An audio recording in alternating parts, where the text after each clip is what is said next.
7 de la mañana, 49 minutos, 7:49 minutos. Saludamos ya a nuestro primer invitado. Nos acompaña vía telemática el doctor Pedro Donoso, abogado, director ejecutivo de Corea, analista, que ya está con nosotros. ¿Cómo está, doctor Donoso? Buenos días, bienvenido. Gracias por estar en Punto Noticias en su primera emisión. Hay muchísima expectativa de lo que va a ser la sesión de hoy de la Asamblea Nacional por la forma y el momento político en el que estamos y este ambiente bastante enrarecido en el que estamos viviendo, con una polarización bastante complicada y con denuncias de por medio en la Asamblea Nacional en el primer día de lo que será el nuevo periodo de sesiones. ¿Qué se puede esperar de la convocatoria para hoy en la Asamblea Nacional? Hay incertidumbre, no se sabe si finalmente el oficialismo logró conseguir los votos para conformar una nueva mayoría o lo propio por parte de la Revolución Ciudadana. Pero ¿qué se puede esperar de esta sesión de la Asamblea Nacional y este ambiente político en el que nos encontramos? Buenos días, bienvenido. Buenos días, Vicente, Alexis, gracias por la invitación. Creo que, digamos, no es un secreto. A mí no me preocupa el 14 de mayo, me preocupa lo que viene después, digamos, ¿cierto? Porque en el mediano y en el largo plazo vamos a determinar si es que los acuerdos que ha logrado el gobierno eran efectivamente más allá del 14 de mayo o tenían el único fin finalmente de un poco designar autoridades, ¿no es cierto? Presidente, dos vicepresidentes, vocales del CAL y presidentes y vicepresidentes de comisiones, ¿no? Entonces creo que eso es fundamental, porque además es fundamental también entender que una mayoría no es gobernabilidad, es decir, no hay que confundir las dos cosas, digamos, ¿cierto? Yo puedo tener una mayoría, digamos, en el legislativo y esa mayoría puede tener una fecha de caducidad, puede tener unos objetivos determinados, digamos, claramente, ¿no es cierto? Pero eso no me puede asegurar gobernabilidad. Digamos, ya los pactos finalmente de Pachacuti con otros partidos como con Creo, por ejemplo, no te garantizan gobernabilidad, es decir, la imagen de Yori sosteniendo del brazo a Guillermo Lasso no le garantizó gobernabilidad finalmente, ¿no es cierto? Entonces, digamos, ojalá que el gobierno entienda aquello finalmente para que, digamos, pueda determinar una hoja de ruta mucho más allá finalmente de pactos muy puntuales o de acuerdos muy puntuales que dentro de democracia son correctos y eso es lo que hay que hacer. ¿Qué se entiende, buenos días Pedro, qué se entiende por gobernabilidad? Porque se dice muy fácil, pero detrás de ese concepto, ¿qué nomás hay y qué nomás está en juego para que exista justamente gobernabilidad? Yo diría que la gobernabilidad, digamos, es un ecosistema en el cual finalmente uno puede tomar las decisiones que quiere tomar desde el Ejecutivo, ¿no es cierto? Y que de una u otra manera haya debate, ¿no es cierto? Pero ese debate no impida finalmente la toma de decisiones, ¿no? Creo que la gobernabilidad, además, creer que la gobernabilidad solo está relacionada con la relación, valga la redundancia, ejecutivo-legislativo, también es un problema, digamos, ¿cierto? Porque la gobernabilidad, yo diría que se juega en la esfera de lo formal, del poder formal, de las relaciones del Ejecutivo con otros poderes del Estado, con gobiernos autónomos descentralizados, etcétera, y yo diría de la periferia, entre comillas, digamos, con, por ejemplo, movimientos sociales, etcétera, ¿no es cierto? La relación que un gobierno puede tener con, por ejemplo, el movimiento Pachacutic, puede ser una relación interesante porque puedes, digamos, lograr gobernabilidad desde lo formal y desde la periferia. Ahora, finalmente, hay que ver cómo está la relación Pachacuti con AI, etcétera, ¿no? Pero claro, sí es importante, digamos, como digo, entender, ¿no es cierto?, que el tener una mayoría en la asamblea no te garantiza gobernabilidad, porque la gobernabilidad no solo está, digamos, suscrita o georreferenciada, digamos así, ¿no es cierto?, en las relaciones institucionales. Durante este año y medio que ya ha estado en funciones, ¿el presidente de la República ha tenido o no ha tenido gobernabilidad? Bajo esa lógica que usted acaba de señalar. Yo creo que sí, digamos, incluso en los primeros meses el acuerdo con la Revolución Ciudadana, y esto hay que decirlo, digamos, le garantizó que pueda incluso subir el IVA, entonces, digamos, ahí sí hay, digamos, un acuerdo de gobernabilidad. Creo que las cosas se han ido, digamos, complicando a medida finalmente que ha pasado el tiempo, pero no he visto finalmente que el gobierno haya tenido problemas de gobernabilidad en ese sentido, ¿no es cierto? Y hay que ver finalmente cuál es el costo para el gobierno también. Es decir, la gobernabilidad, digamos, cuando no concentras el poder, cuando tienes finalmente otros movimientos de actores políticos, también tiene un costo político, ¿no es cierto? Ahí viene la pregunta de cuál es el costo transaccional, estoy hablando políticamente, ¿no es cierto?, de los acuerdos a los que llegues, ¿no? Y eso es importante también determinar finalmente con relación a la Asamblea, porque claro, aquí la gran pregunta es si el gobierno logró tener una mayoría consolidada de 83, 85, ¿no es cierto? Primero, la primera pregunta es ¿para qué? ¿No es cierto? La segunda pregunta es ¿cuánto va a durar? Y la tercera pregunta que debería hacerse el gobierno es ¿cuánto cuesta, digamos, otra vez, yo estoy hablando políticamente, ¿cuánto cuesta finalmente ese acuerdo, ¿no? Uh-huh. Pedro, ¿pudo haber afectado el trámite o el transcurso de las conversaciones, el hecho de que sean publicitadas? Me refiero a los posts, en las cuentas de Instagram del ministro de la Gasca. Cuando, digamos, estas conversaciones probablemente para que resulten más exitosas tienen que manejarse lejos de el ruido que puede generar una publicación en redes sociales, con cautela. ¿Cómo se vio eso, ¿no? El hecho de, me reuní con los 9 asambleístas de Pachacuti y en la foto aparecen 7. Después, todas las respuestas de Mariana Yumbay, de Leonidas Issa, etcétera, ¿no? ¿Cómo se entiende eso? Además, digamos, la observación que tú haces, Alexis, es la correcta, porque ahí el problema es que no se publicitó las conversaciones, se publicitó el resultado, se publicitó la foto, digamos, ¿no? Es decir, el no transparentar, ¿no es cierto?, las razones de ese acuerdo, ¿verdad? Sí da mucho que pensar finalmente y también te plantean cuál es el costo, digamos, de estos acuerdos. Quizás con Pachacuti que es más difícil poner como ejemplo, pero podemos poner el ejemplo de la ex asambleísta de la Revolución Ciudadana, por ejemplo, ¿no es cierto? Con ella el ministro publicó, digamos, una foto en Instagram, ¿no es cierto? Antes ya se había dicho, por incluso miembros de la Revolución Ciudadana, que esta señora tenía una deuda con el Estado, ¿no es cierto? Ahí la gran pregunta y lo que nos falta como sociedad es dejar de ser este país de dichos y empezar a ser este país de hechos, finalmente, porque nosotros solo nos centramos en el dicho del ministro de decir, ya tengo un acuerdo con la ex asambleísta de la Revolución Ciudadana, pero alguien tiene que investigar finalmente si es que la deuda que se dice que existe desaparece, porque si desaparece, ese podría ser la razón.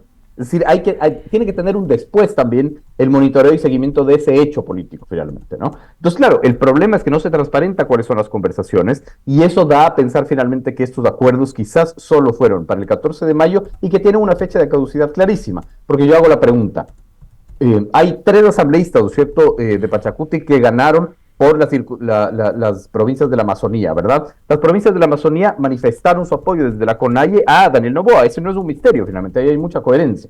Pero ¿qué sucede finalmente cuando en la asamblea haya que debatir, pongo un ejemplo, las reformas de la ley de minería, por ejemplo? Ahí se acaba el acuerdo, empieza el acuerdo, ¿cuál es el límite del acuerdo? Hay finalmente este acuerdo sobre la mesa, no existe, lo hablaron, ¿no? Entonces, eso va a determinar mucho. Por eso les digo, quizás el 14 de mayo no es una fecha tan importante, sino en los hechos políticos que se vienen después, en donde se va a aprobar que la mayoría que ha logrado, digamos, el gobierno, se sostiene, no se sostiene, le costó muchísimo al gobierno, tiene un alto costo, no tuvo un alto costo, etcétera, ¿no? ¿Y cuáles serían esos escenarios en el caso de que el gobierno obtenga la mayoría y en el caso de que el RC obtenga la mayoría? Y le pregunto esto, doctor Donoso, ¿por qué?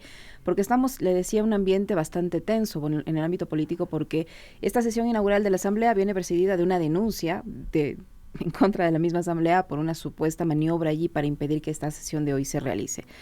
Además, se conoce en las últimas horas una investigación en la Fiscalía sobre la muerte o el asesinato del ex candidato presidencial Fernando Villavicencio, en la que sorpresivamente se le involucra al ex vicepresidente Jorge Glass, al ex ministro del Interior José Serrano y otros más. También hay el antecedente de que sigue la pugna del gobierno con el alcalde de Guayaquil y el tema judicial que también va avanzando y se le han negado allí algunos recursos. La revocatoria del mandato, el proceso de revocatoria de mandato acá para el alcalde de Quito, Pavel Muñoz, la sentencia en contra de un asambleísta que ganó su curul en las urnas, Priscilla Schettini, que no va a poder ejercer sus funciones, entre otros, para mencionarle algunos casos. Entonces yo le decía cómo va a cambiar el escenario en esa situación si es que el gobierno obtiene la mayoría o si RC obtiene la mayoría. Que el gobierno tenga la mayoría, ¿no? Es decir, yo descarto totalmente, bueno, no debería hacerlo, no descarto totalmente, pero me parece que es de muy baja probabilidad que la Revolución Ciudadana, digamos, tenga la mayoría. No creo que esa es una realidad. Creo que el gobierno ya tiene la mayoría. Y finalmente, ¿cuál es el hecho político que hace que el gobierno tenga una mayoría y que sea mucho más fácil ser el ganador en esta guerra de interfunciones que usted muy bien lo ha descrito, ¿verdad? Porque estamos en una guerra de interfunciones similar a la que vivíamos, digamos, en el 2022 y en el 2023, ¿no? Es decir, ese es un escenario como real. Para mí el hecho detonante es cómo gana Noboa, ¿no? Es decir, si Noboa no hubiese ganado con 1.3 millones de votos de diferencia, ¿verdad? Este escenario podría cambiar, pero digamos, no solo fue no solo el que ganó, digamos, el 13 de abril, sino cómo lo ganó. Y eso sí facilita finalmente la construcción de una mayoría, que las autoridades de control, digamos, empiecen a ser actores políticos que siempre han sido, pero que se unan finalmente a esta mayoría, ¿no es cierto? Entonces, claro, me parece que digamos, el contexto de una guerra interfunciones abona muchísimo finalmente para que el gobierno pueda lograr una mayoría. Ahora, ojalá finalmente se entienda que esta sesión inaugural tiene que respetarse la normativa, digamos, ¿no? Es decir, a mí me parece una locura que hay una denuncia en la fiscalía por rebelión, además, pero eso viene, digamos, conectado con algo, y ese algo, digamos, que es lo que han informado, ¿no es cierto?, tiene que ver con esta intención de apelar la presidencia finalmente de Anabel Asín en la Asamblea. Eso es una locura, digamos. O sea, eso no tiene ningún sentido jurídico, además. No puedes apelar, digamos, la presidencia de alguien que primero no ostenta la presidencia, sino que lo que hace es manejar, digamos, el primer día de la Asamblea. Eso está en la norma, pues, ¿no? Es una locura pensar aquello, ¿no? Como es una locura, digamos, meter a la fiscalía como otra vez un actor político, digamos, para mover las fechas, ¿no? Entonces, digamos, repito, para mí el 14 de mayo no va a ser como una fecha determinante de algo, sino los actos y hechos políticos que vienen después, ¿no? Y coincide, Pedro, la fecha. Hoy también el Consejo de Participación elegirá autoridades, ¿no? Tiene que elegir un nuevo presidente. Y hay algo que Pedro nos venía señalando desde hace algunos días, en una de las últimas entrevistas que estuvo acá con nosotros, el tema de la designación de autoridades, que sigue estando en juego, ¿no? Y es, claro, el 14 de mayo es recién el punto de partida, o sea, lo que pase hoy se queda en la sesión de hoy, pero el problema es qué va a pasar con el Ecuador en los próximos 4 años, o en los próximos 2, que es para el periodo para el cual van a ser elegidas las autoridades hoy en día. Entonces está mucho más en juego que únicamente la presidencia de Anabel Asín o de Nils Olsen, ¿no? Pedro, hay que entenderlo así, hay que entenderlo en el contexto de las crisis y los conflictos que no han sido todavía procesados de manera seria en este país.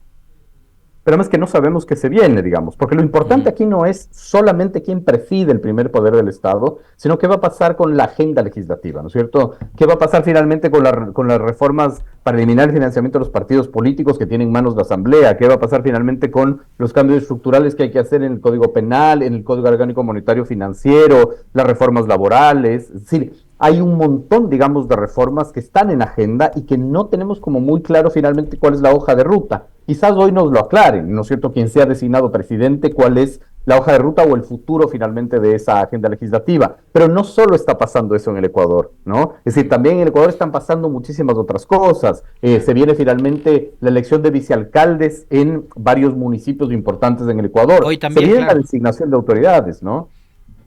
Hoy también, claro, coincide eso hoy, justo esta fecha, ¿no? Esta fecha es clave.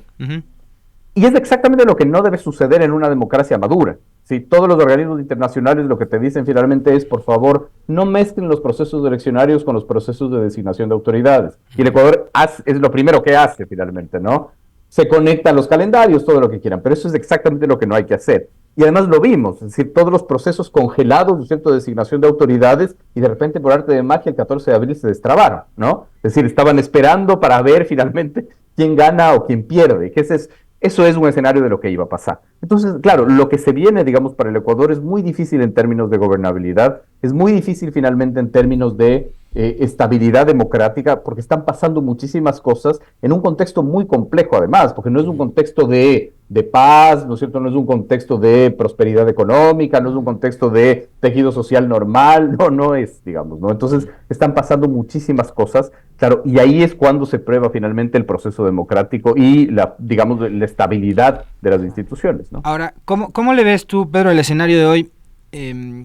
Yo no sé, decía hace un momento en el comentario, no tengo mucha claridad con respecto de finalmente cuál es el nombre que va a proponer ADN para ocupar la presidencia de la Asamblea en caso de que ellos tengan la mayoría de la que tanto se habla. ¿Por qué? Porque creo que ADN en los últimos días, si bien puede resultar como muy idílico, ¿no?, el hecho de que la madre sea elegida presidenta y que la madre le coloque la banda presidencial a su hijo Daniel, pero el cargo de la presidencia de la Asamblea es un cargo de mucha responsabilidad, casi de tiempo completo, y yo me imagino que una persona del nivel de Anabel Asín, que tiene que ocuparse no solamente de los múltiples negocios, empresas que tiene su familia, sino de la salud de su marido, no sé si está, digamos, con todo el tiempo disponible como para encargarse de un cargo además que tiene mucho de conflictivo, ¿no? Entonces, a ese conflicto, que ya significa responsabilizarte del primer poder del Estado, súmale todas las críticas que van a lloverte, y que van a ser críticas a la familia Noboa finalmente, porque tienes al hijo del presidente de la República, temas de seguridad, de falta de salud, de medicina, las cédulas que el registro civil no te puede entregar, o sea, todas las críticas recaen sobre Noboa. Si tienes a tu mamá de presidenta de la asamblea y una asamblea que es objeto de críticas permanentemente, vas a tener a otro miembro de la familia Noboa también siendo criticado permanentemente. Y creo que sobre la base de esto, ADN se lo ha pensado mucho en estos días, y por eso es que surge el nombre de Nils Olsen. ¿Tú cómo ves la posibilidad de que sea tanto la madre como de que estén pensando ahora, decir, no, vamos a meterle a la familia completa en todo este berenjenal que es la política en el país y mejor saquémosla de esa ecuación? Sí, digamos, para mí es un escenario de muy baja probabilidad que la señora Asín sea la presidenta de la Asamblea. Hay hasta antecedentes históricos, digamos. Anabel Asín nunca, digamos, se presentó en su cargo de asambleísta constituyente.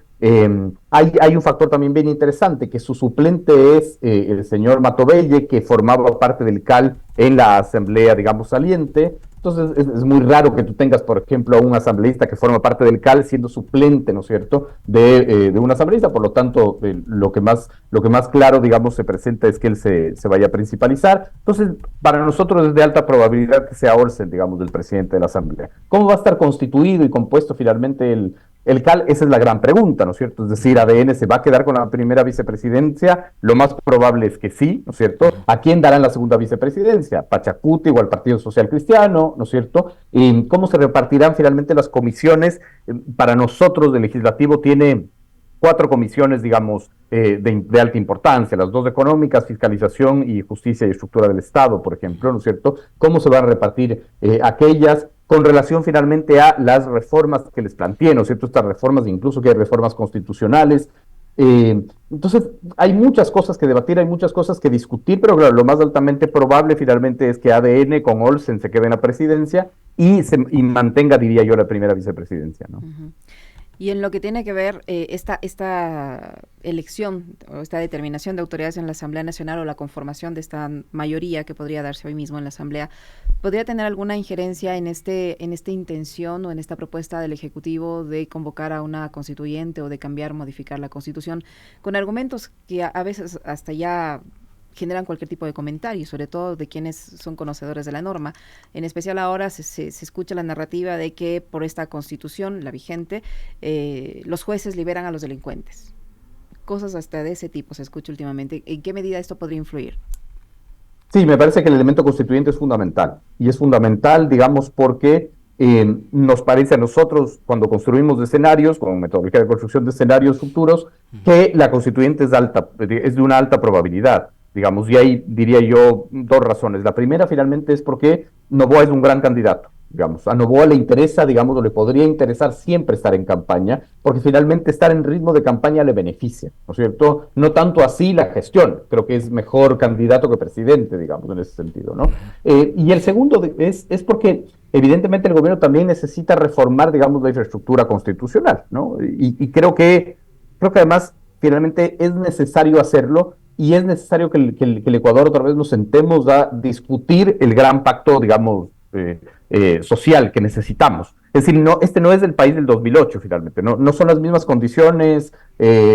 Acabamos de atravesar una pandemia, necesitamos nuevas reglas, digamos, post-pandemia. Algo tenemos que aprender de la pandemia, ¿no es cierto? En este mundo, incluso, digamos, pusimos bajo la alfombra la pandemia y seguimos nomás. Y no funciona así, digamos, ¿no? Entonces, para mí, digamos, para nosotros la constituyente es de alta probabilidad, y el Ecuador ya debería empezar a discutir finalmente aquello. Los estamentos sociales deberían empezar a discutir aquello, ¿no es cierto? ¿Qué constitución necesita el empresariado? ¿Qué constitución necesitan los derechos humanos, los niños, niñas y adolescentes? ¿Qué constitución necesita la libertad de prensa? ¿Qué constitución se necesita finalmente, no? Y creo que es un escenario de alta probabilidad. Habrá que ver cómo eso se compagina finalmente con esta asamblea.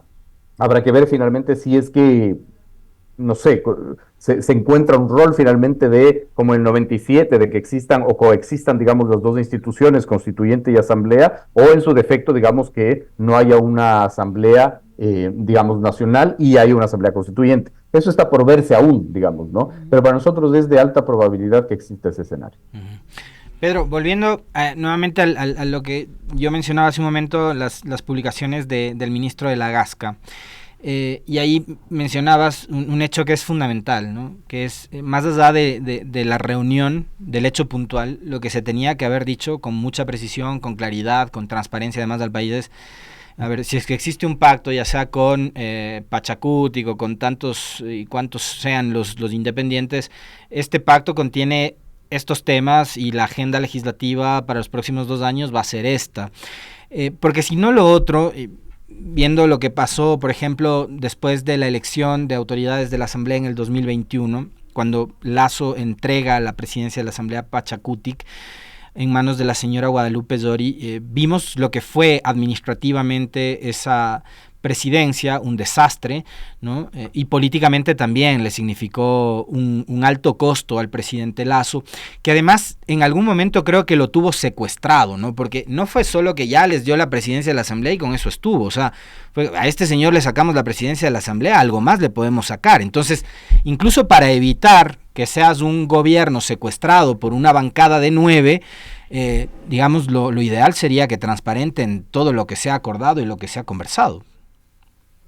Sobre todo, digamos, para entender qué es lo que se puede venir.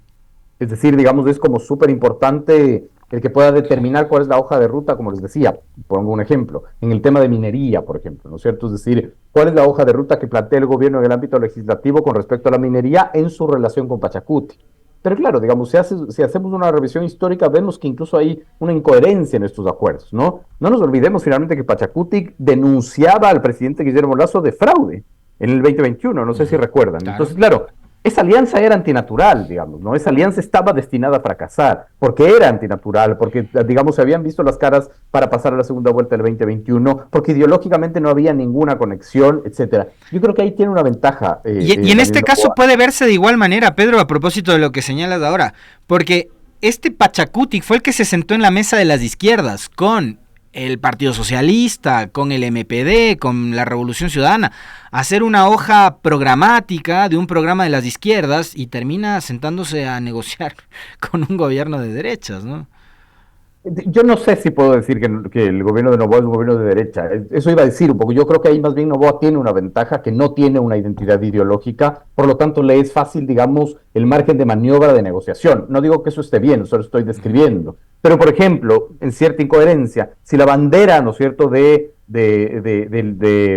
propuestas finalmente del gobierno fue una constituyente, Pachacutic, digamos, afirmó, o quizás más claramente la CONAIE, afirmó que no les interesa una constituyente. Entonces es como, ahí hay una incoherencia. ¿Qué va a pasar con eso? ¿Qué va a pasar finalmente cuando el presidente Noboa anuncie el llamado a una constituyente? ¿Qué va a pasar con la relación Pachacutic-gobierno?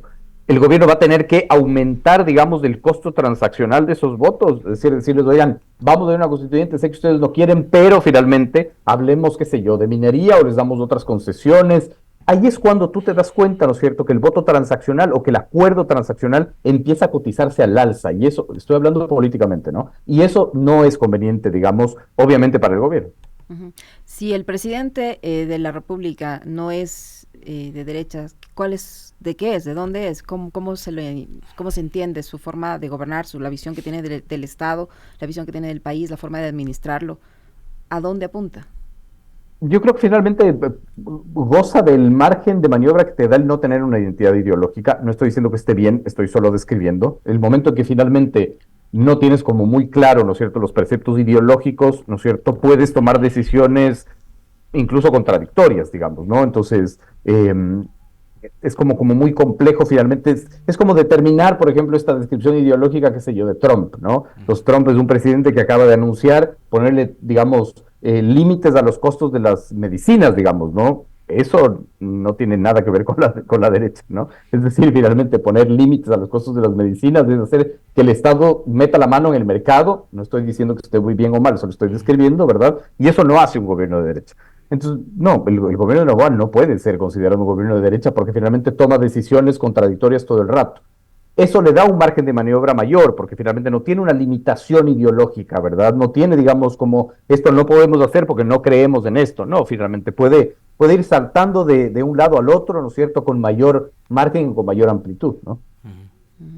Y para finalizar, doctor Donoso, ¿cómo quedan las otras organizaciones políticas, la Revolución Ciudadana, la misma CONAIE, bueno, usted de Pachacuti ya lo ha dicho, pero ¿cómo quedan en este escenario?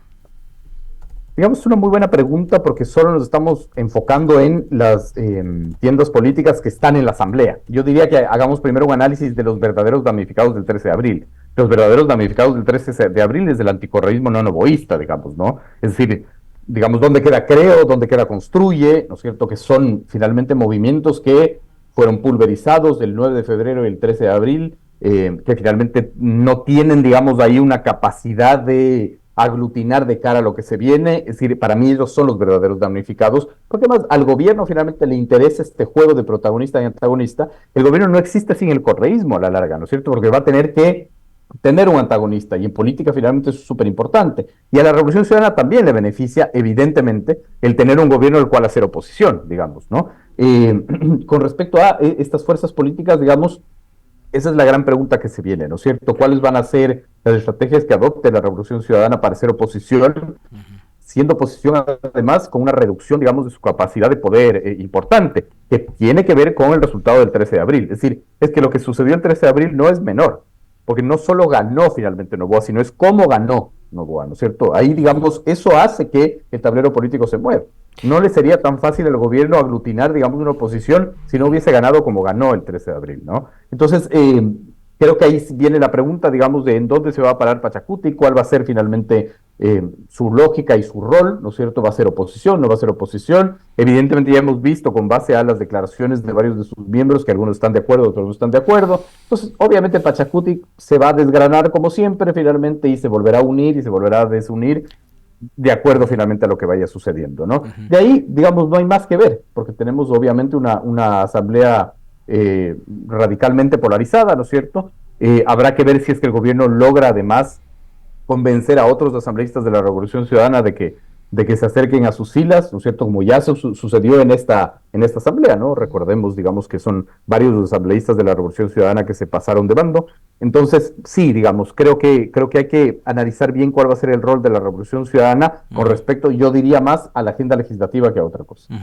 Ya que mencionas Revolución Ciudadana, Pedro, es inevitable hacer la pregunta por lo que ha sido las declaraciones de los últimos días y la postura también de sus principales líderes, ¿no? Tenemos por un lado, Rafael Correa y Luisa González sosteniendo la teoría y el relato del fraude, ¿no? Y tienes por otro lado a voceros como por ejemplo la prefecta del Guayas, que ha dado una entrevista ayer y hoy en la mañana nuevamente repitiendo el hecho de que se califica como la oveja negra dentro de la Revolución Ciudadana por no coincidir con la tesis o la hipótesis del fraude en elecciones. ¿Qué posibilidades tiene la Revolución Ciudadana de recomponerse, de reinventarse? No sé si está bien usado el término o no, pero después de ese resultado del 13 de abril, que creo que para ellos también significa una suerte de punto de quiebre. Absolutamente, estoy de acuerdo con su punto de quiebre, pero creo que a la Revolución Ciudadana, digamos, le cuesta mucho entender que hay que resignificarse y reinventarse. Me gusta mucho el término que has utilizado, Alexis, es decir, esta lógica de primero investigar mucho de por qué sucedió lo que sucedió el 13 de abril, porque además ese es el problema de este país, ¿no es cierto? A las 24 horas nosotros ya tenemos las respuestas de lo que pasó el 13 de abril. En Estados Unidos, digamos, analistas de datos como por ejemplo Javier Rodríguez, recién están llegando a hipótesis, digamos, sobre lo que sucedió con el voto latino en la elección que eligió a Trump en el 2024. Y nosotros a las 24 horas ya empezamos a decir, fue el voto de los adultos mayores, fue que no les dejaron, digamos, tomar la foto, sin ninguna evidencia de nada, porque eso es del Ecuador, digamos, ¿no es cierto? Esta necesidad de tener respuestas automáticas y mágicas. Creo que seguir sosteniendo lo del fraude es un error estratégico, digamos, no hay ninguna evidencia de aquello. Ustedes tendrán, digamos, obviamente, gente que contradiga esta hipótesis que yo tengo. No hay ninguna evidencia de aquello. Seguir sosteniendo me parece que incluso implosiona por dentro la Revolución Ciudadana. Entiendo cuáles son las razones, yo las entiendo más como una estrategia política de sostengamos nuestra bancada, porque si aceptamos la derrota como fue, es más fácil que el gobierno lo copte, ¿no es cierto? Creo que es más una estrategia política que otra cosa. No hay ninguna evidencia, digamos, real de fraude, ese es nuestro criterio. Ya lo decía, digamos, el CIES antes de la elección del 13 de abril, el porcentaje de volatilidad, digamos, de Quito y Guayaquil era altísimo, por lo tanto, si bien no es estadísticamente normal lo que sucedió, tampoco es imposible, digamos, ese es nuestro criterio, pero creo que mantenerse finalmente en esta estrategia de seguir diciendo fraude es un error estratégico y no abona esta lógica de investiguemos qué fue lo que sucedió, cohesionémonos como movimiento y resignifiquémonos y replanteémonos nuestra posición en el tablero político. Gracias, Pedro. Muy gentil, doctor Donoso, muy amable por acompañarnos y por analizar con nosotros estos temas.